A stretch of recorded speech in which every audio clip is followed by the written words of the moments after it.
అందరికీ వందనాలండి. ఈ దినం ఆదివారం కనుక అందరూ ప్రార్థనకి వెళ్ళారండి. దేవుని స్తుతించారా? దేవుణ్ణి ఆరాధించారండి? దేవుణ్ణి మనస్ఫూర్తిగా మీరు మహిమపరిచారా? ఒకసారి ఆలోచించండి. నాకు తెలిసిన ఒక కుటుంబం ఉందండి. వారు మొదట్లో దేవునిలో చాలా ఆత్మీయంగా ఉండేవారు. ఆత్మీయంగా ఉంటూ వారి కుటుంబాన్ని వారు చాలా కట్టుకున్నారండి. రాను రాను బలహీనతలను బట్టి, వారికి ఉన్న ఇబ్బందులను బట్టి, వారికి ఉన్న ఆర్థిక పరిస్థితులను బట్టి నానాటికి బలహీనపడుతూ ఉన్నారండి. వారు ఉన్నతమైన స్థితిని దేవుడే ఇచ్చారు. మరలా ఎందు నిమిత్తమైతే వారి కుటుంబం బలహీనపడిందండి. ఆ బలహీనపడినప్పుడు వారు దేవుని ప్రార్థించడం పోయి వారు లోకంలో కలిసిపోయారండి. అలాగే నాకు తెలిసిన ఇంకొక కుటుంబం ఉందండి. వారు మొదట్లో కొంచెం ప్రార్థనకు వస్తూ పోతూ ఉండేవారు.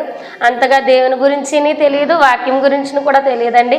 కానీ అలాంటి వారు నానాటికి బలపడుతూ నానాటికి వృద్ధి చెందుతూ దేవుళ్ళు ఆత్మీయంగా ఉన్నారండి. వారి స్థితి అయితే చాలా భేద స్థితి అండి. చాలా కడుపేద స్థితిలో ఉన్న కుటుంబం అండి అది. కానీ వారికి ఏమున్నా లేకపోయినా దేవుని స్తుతిస్తూ ఉన్నారు, దేవుని ఆరాధిస్తూ ఉన్నారు, దేవుని మహిమపరుస్తూ ఉన్నారండి.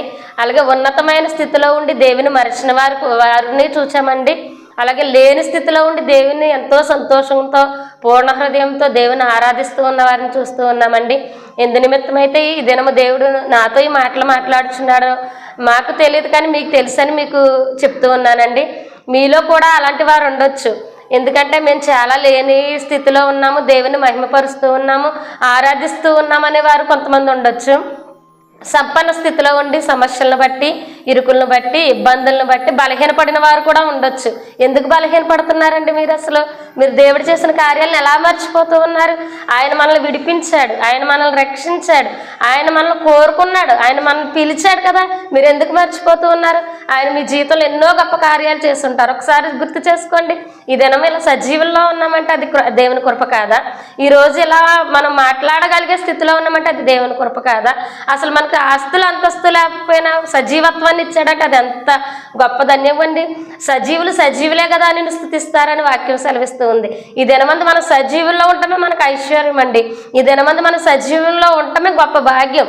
నీకు దేవుడు ఏ మేలు చేశాడని కొంతమంది అడుగుతారేమో. మనకు మేలు చేశాడు, ఏ మేలు? మనం సజీవుల్లో ఉంచారు, అది మేలు కదండి. మృతుల్లో ఏమైనా స్తుతించగలరా? మృతుల లోకాన్ని చూడగలరా? మృతులు ఏమైనా మంచి చెడు తెలుసుకోగలరండి?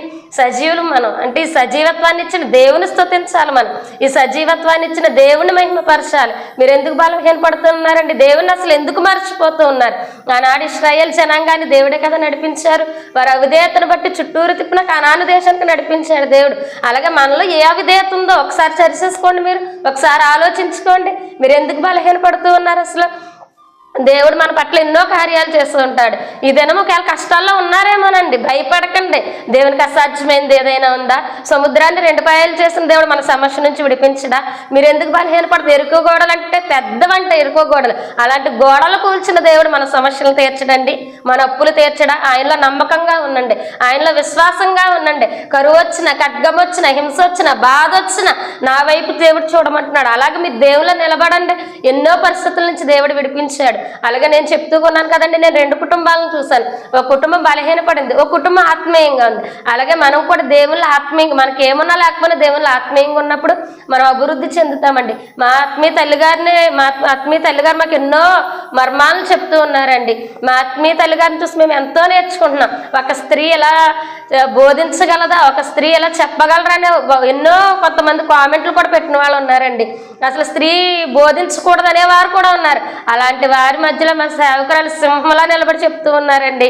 ఎన్నో నిందలండి, ఎన్నో అవమానాలండి, ఎన్నో ఇరుకులండి, ఎన్నో ఇబ్బందులండి, అవమానకరమైన పరిస్థితులు, మోయలేని భారాలు, ఎన్నో నిందలు అవమానించుకుంటూ ఈ దినమందు సేవా పరిచర్య చేస్తున్నారండి. మా సేవకురాలు మాకు మాదిరండి, మా ఆత్మీయ తల్లి గారు మాకు మాదిరండి. మా ఆత్మీయ తల్లి గారు బోధించే వాక్యాన్ని బట్టి మేము బలపరచబడుతూ ఉన్నామండి. మీరు కూడా దీవించబడండి, మీ స్థానిక సంఘంలో నిలబడండి, మీ సేవకులకి విధేయులుగా ఉండండి. దేవుడు ఖచ్చితంగా ఆశీర్వదిస్తాడండి, దేవుడు ఖచ్చితంగా నిలబెడతాడండి. దేవునికి అసాధ్యమైనది ఏమీ లేదు. మనకు సరిపోయిన దేవుడు, మనల్ని పిలుచుకున్న దేవుడు, మనల్ని ఏర్పరచుకున్న దేవుడు కనుక ఆయన పట్ల మీరు నమ్మకంగా ఉండండి. దేవుడు ఖచ్చితంగా సహాయం చేస్తాడు. దేవుడి మాటలు దీవించును గాక. ఆమేన్. వందనాలండి.